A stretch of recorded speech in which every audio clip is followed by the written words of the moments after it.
You're listening to the Peace Corner. For more stories on peace and conflict, click subscribe. You can find us on iTunes, Spotify, SoundCloud, and more.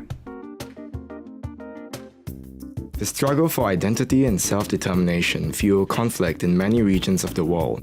In Southeast Asia particularly, these struggles have become crises in Mindanao and Myanmar. The Rohingya crisis in Myanmar has been described by the United Nations as a textbook example of ethnic cleansing. As a result of this, the Rohingyas now form one of the largest groups of displaced peoples across the globe. Almost 1 million Rohingya live here in Cox's Bazar, each with an individual story of horrific violations, of loss, and of death. In the southern Philippines, the peace process between the Moro Islamic Liberation Front and the Philippine government is in a tenuous state, with martial law declared on the island of Mindanao by President Duterte in 2017. 150,000 have died in the conflict between Moro Muslims and the government of the Philippines. But for Moro Muslims, it's part of a centuries-long struggle for self-determination. Against this backdrop, there are those that struggle tirelessly for a change. Makers and builders of peace who believe that solidarity between peoples is the way to advocate for peace. To understand how this solidarity grows and has the power to break the status quo, we sat down with Filipino peace guru Gus Miclat, co-founder of Initiatives for International Dialogue, or IID. We asked him, how can solidarity be a tool for peace in Southeast Asia? Welcome to the Peace Corner podcast. The purpose of our podcast is to demystify what peace building is, to let people know what exactly the process of making peace looks like and who are the people who are trying to do it. We're interested to hear about your story, about how you got started in the work and why it matters to you and what you do in it. So our first question is, how did your interest in peace building begin? It technically began in the year 2000 when the then president of the Philippines, Joseph Estrada, who was a former action movie star, declared an all-out war, like in the movies, in Mindanao against the Moro or Muslim insurgents. And this, of course, resulted into massive displacement of communities and of people as the army pursued the Mujahideens, or the rebels of the Moro Islamic Liberation Front, who were at that time supposed to be negotiating a political settlement with the government. Of course, apart from the massive displacements, there were, of course, deaths, injuries, what have you. But the displacements of women, children, old men who have been experiencing the same for decades now, and different presidents, different governments have declared their own versions of all-out wars against them intermittently, have pushed our partners in Mindanao to seek our assistance, if you may, or seek how we could accompany or help them in responding to this perennial problem of war and pause in the war and then war again, etc. Our organization at that time was not doing anything in Mindanao or in the Philippines because we were and still are, mainly an advocacy and solidarity organization, and we were focusing on work outside of the Philippines and developing people-to-people, south-to-south solidarity work. And just to give a little bit of background, our organization, the Initiatives for International Dialogue, was established in 1988 to particularly share to the rest of the region or to the world what we could share in our own experience in the dark days of the dictatorship of Ferdinand Marcos in the Philippines. And so how we regained democracy and ousted this dictator was our mission. And so it was more outward looking, outward meaning to our kindred friends or partners or peoples in the so-called South, be it in Southern Africa, Latin America, etc. And we too wanted to learn from their experiences. So it was more, that was our mandate as an organization. It was sharing to the world this experience.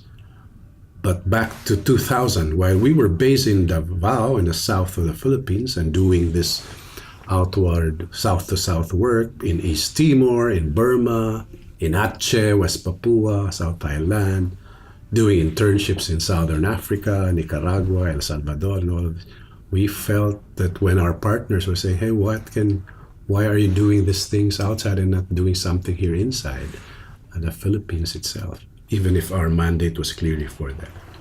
And we then convened our partners in the Philippines to discuss this and so our mandate shift to expand and include peace building work inside our country at that time. As concretely, we consulted or helped facilitate the convening of these communities and these partners, wherein they needed a creative way, or not, all kinds of ways in trying to mitigate the conflict, prevent conflict, etc. But with a so-called solidarity lens. No? That's what we brought into the equation, since we were a solidarity organization at that time. We accompanied the self-determination struggle of the East Timorese, the Achenese, etc. We brought that experience back home in a peace-building situation, in a conflict situation. So this whole process of peace building had this lens of solidarity, people-to-people solidarity. So that is a long answer to that question, but it is important to have that context. And so from a regional organization based in the Philippines doing work in the region or outside the Philippines, we have included the Philippines and Mindanao as part of our geographical scope.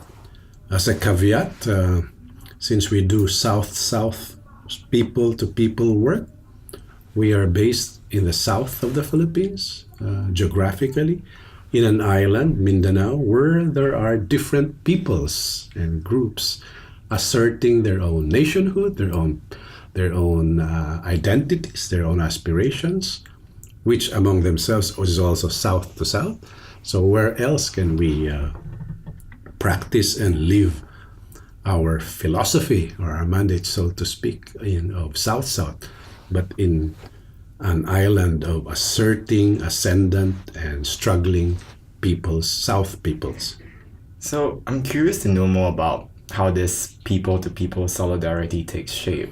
How do people show solidarity to each other, and how does it create change?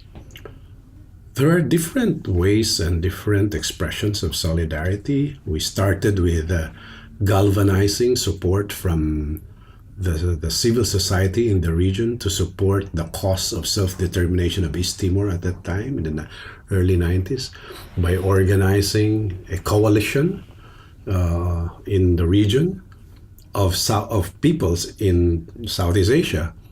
Before East Timor's issue or problem, if you may, was being discussed, if not lobbied and campaigned by peoples in the north, or at the UN, at Geneva, New York. Solidarity groups at that time were, well, from our perspective, mainly, yes, honest to goodness activists, if not bleeding hearts, from the north who wanted to also help change the world, and so they provide solidarity to people in the south. IID, my organization, was, I said, established out of the Marcos dictatorship when we were doing what you call solidarity work, where people from the north supported our cause in the Philippines in galvanizing a people's movement in ousting Marcos. So it was payback time for us by, as I said, sharing that experience to akin groups and akin peoples who were also still struggling for their either self-determination, freedom, or independence. And so that was the context of our formation.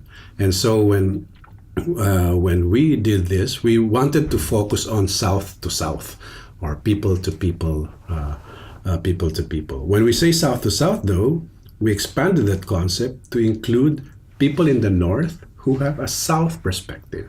So it also includes white people, if you may, who have this solidarity feeling for peoples like them, peoples in the NGOs, peoples here in GPPAC. And the same goes for people in the South who are also have a perspective who are North-centric. So the elite of the South are, we consider the North inside the South. So anyway, I won't dwell into that, but this is the whole concept of our South to South, people to people network. So it doesn't mean that South to South is just people from the South geographically, but people who have this solidarity with issues of communities, of peoples, be they geographically located in the Southern Hemisphere or Northern Hemisphere. So groups movements like Arab Spring or even the Yellow Vests in France, I would consider South in that sense, right? So people-to-people solidarity to us helps unify, if not galvanize, as I said, a process and an energy wherein people are able to share each other's experiences, learnings, best and worst practices in lobbying, for example, policymakers, in capacity development in areas where people within the movement can share and can develop. So it's a whole gamut of work and of experience and of sharing and learning from each other, this whole South to South solidarity concept. In that way, then, it does bring change at the minimum among ourselves, at the minimum within the movement, at the minimum and hopefully maximum with policymakers, so to speak. So in our work, for example, in East Timor, we were doing work campaigning in the region within governments in ASEAN or the Association of Southeast Asian Nations, with the Indonesian government in particular, because they were the country or the government that was occupying illegally East Timor. We were campaigning, of course, in Australia, which was the only country that recognized the occupation of Indonesia. We were campaigning, of course, at the UN, at the decolonization committee hearings, where there was an annual hearing of decolonization, of which East Timor was part. We were, of course, campaigning in Portugal, which was the colony, officially the colonizer still of East Timor. So those combination of work, lobbying, campaigning in capitals, in policy circles, but at the same time organizing forums, seminars, what have you, capacity development, sending medical missions into Timor, and what have you, if there are refugees, housing them, accommodating them, that whole range of work we did. So I don't know if that answers your question. Yeah, I think it does, because from what I've read, IID won the highest civilian award from East Timor for your work in the area. Well, we didn't win. I mean, it wasn't a contest. It was awarded. Yes, I think it was a recognition, and we were humbled by that award. I think it was in recognition of our work in accompanying their struggle for self-determination. So, yeah. Do you feel that your work is changing in light of current affairs, where identity is increasingly becoming a source of division, like in Myanmar or in South Thailand, as opposed to a source of unity? Changing in the sense of evolving, and we're upping the ante of things that we have been doing. In that sense, yes. And on the other hand, the basics are still there. The whole need for change, the need for people to be in solidarity with each other, the need for people to do due diligence. Even civil society needs to be professional about things, to analyze things more deeply, to be more rigorous about research. So when you lobby and campaign, you have clear alternatives to present and project, and so you are not just seen as sloganeers or rabid street protesters with an anarchist bent, but who really have something to an alternative to present and to sell. And you should also be critical, self-critical in that sense and listen even to your so-called enemies, if you may, and see what they think about the things that you're doing tactically and strategically, so you become more effective. So in that sense, we do see our work evolving and changing as you ask, to respond to these new challenges that are confronting us today. Could you tell us more about your anti-dictatorship roots and how you came to be swept up in the movement and formed IID? Once upon a time, there was a dictator called Marcos in the Philippines. I was in high school then. I was actually activism at that time was there was ferment in the streets, but I was a inherent what you call rebel already. So even the rebellion or the ferment, I was rebelling against. I didn't want to be part of it because it was the fad, right? So I didn't understand what was happening. People were just jumping into the bandwagon of being activists because it was cool then, right? I preferred to play chess and just to be quiet and observe.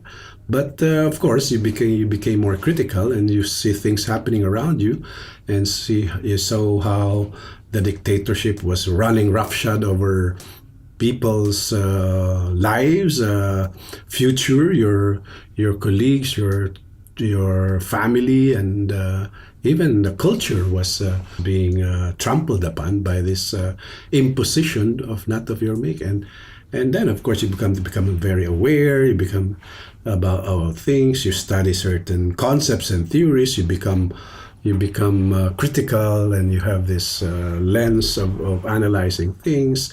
You have structural analysis was at that time was very popular. Then the liberation movements of in Latin America was also the darling at the time of people. Liberation theology, etc. All of this were taking shape, and it just in a post-Vietnam War atmosphere. Also, the 70s, mid 70s. So people were just like there was this ferment, if you may, going on.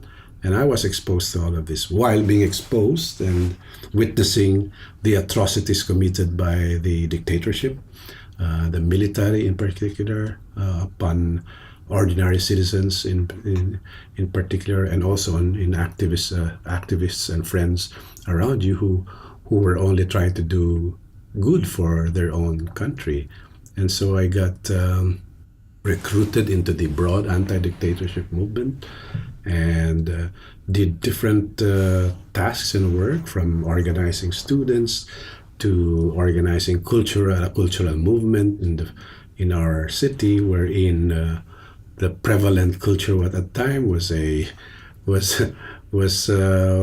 what we call an alienating culture of the West. Instead of finding Filipino plays, there were plays like West Side Story or Fiddler and Roo. Why were they showing this plays in our own local context when we can talk more about and show the real situation, the social reality in the country? And so we thought of organizing a cultural organization called Kulturang Atin, or literally Our Culture, and presenting social realist plays, original and Filipino, to help awaken and the awareness of our citizens, especially the students, where I was in the university. Then after graduating, I moved into doing other work. I became a journalist. I was a teacher, lecturer in university on journalism, theater, and communications. And as a journalist, you also get to do reports and go out in the field and see these things more up close and personal. And that exposed me further to the realities of what was happening and the realities of martial law. And more than that deepened my commitment to help restore democracy in the country. And you see that went on, and I shifted from doing different tasks, from organizing to organizing students and artists to journalists to what we call the middle forces, or the professionals, the lawyers, the teachers, etc. And finally, even opposition figures, and to the point where I became a coalition worker, or something like galvanizing coalitions, networks against the dictatorship. Openly, I mean, in an open legal front, meaning we were in the legal field. Well, legal means we were not in the underground or the armed component of the movement that was also, of course, struggling among Marcos. So that was my exposure. From then, finally, in international solidarity work, wherein we tried to get support from outside the international community for financial, political, technical support in our struggle against violence. And that last experience led to the basis or the conditions in creating IID eventually, when we did South to South work afterward, well, once we'd ousted the dictator. So in your work today, is it difficult to build these broad coalitions of very diverse people from many different countries and religions? Of course, at first blush would seem to be difficult, but it would be easy if you have. It's easy if you tap the same people who with the same mind, the same thoughts, the same vision, the same dreams. It's easy. It's the operational side which is hard, the logistics, the funding, etc. But getting people together on the same aspiration and vision is well, it's easy, but it's not easy. I don't know if you get the drift, but if you, of course, you work with first kindred spirits, no, and then you try to unpack that basis of unity and that basis of discussion into specifics already. Then that's when it gets hard, when you talk about log frames, when you talk about plans, matrix, etc. The language of donors, for example. Then even among yourselves, sometimes there's competition, there's turfing, etc. These are the dynamics of this kind of work. But what prevails, of course, is all your unified and common desire to help achieve justice and peace in this world. I'm also very interested to hear more about your work with ASEAN. You've talked about lobbying at the regional level.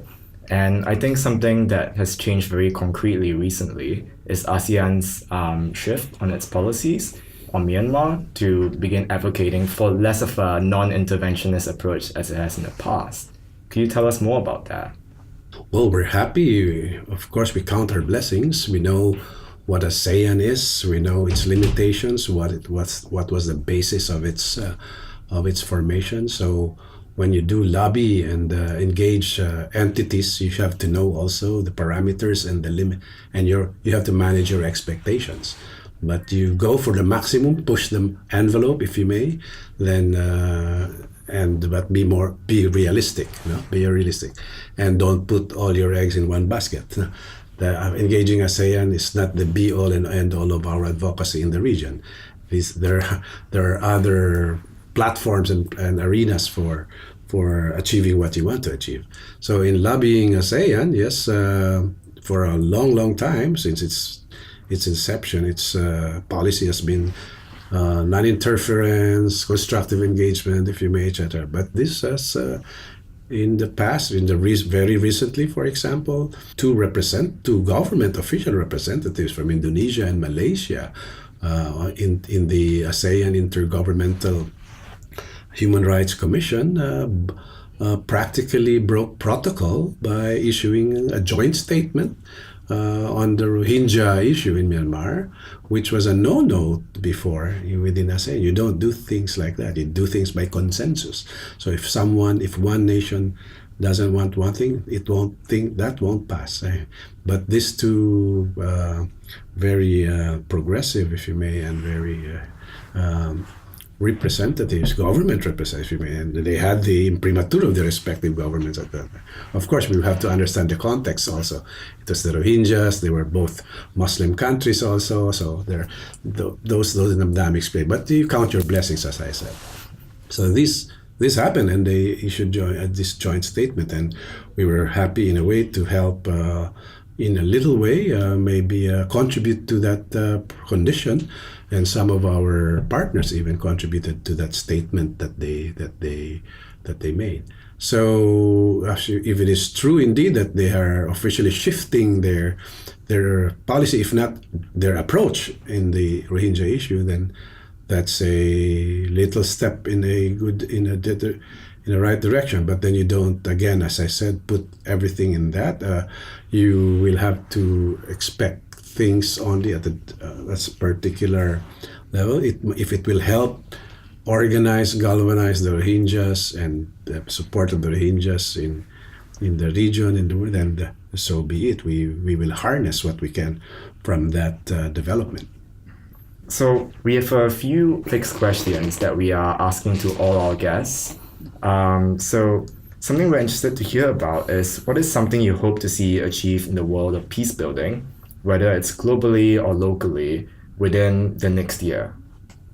I would like to see more partnerships between the different stakeholders, principal stakeholders, particularly civil society, and within civil society, governments or policy actors, and intergovernmental agencies or organizations. So that would be I would add maybe even non-state actors. I would like to see an opening, if not a welcoming, of a possibility of partnering, even if you're at odds with each other in other platforms. So that desire is rooted in, of course, the basic belief of GPPAC, which is essentially no one actor can prevent conflict. Not governments, not the UN, not ASEAN, not even civil society. So we need to cooperate and partner to be able to mitigate, prevent, if not transform conflicts. Okay. And if you could debunk one myth or common misconception about peace building, what would that be? Maybe, related to my answer to the prior question, is peace building is not the domain of one actor. So that's, I think, peace building is not the domain of governments, not the domain of the UN or even civil society. So that's a myth, and that's a prevalent perception that peace building. And of course, there are also those who take it to the extreme. Sometimes you achieve peace by going to war, and I'd like to debunk that you don't. You can never achieve peace when you waste one life to just achieve something. Of course, in my younger days, I would believe otherwise, but that's another story. Thank you for sharing your insights and your very interesting stories about how you came to be involved in peace building with us. Yeah, thank you too. I'm surprised myself with what I said. Thanks for listening to today's episode of the Peace Corner. If you're interested in hearing more from us, please click subscribe on iTunes, Spotify, SoundCloud, or wherever you might be listening. And tune in next time when our Youth, Peace and Security intern Theodora will be talking to the fascinating Gizam Kalinch about the role of youth activism in peace building.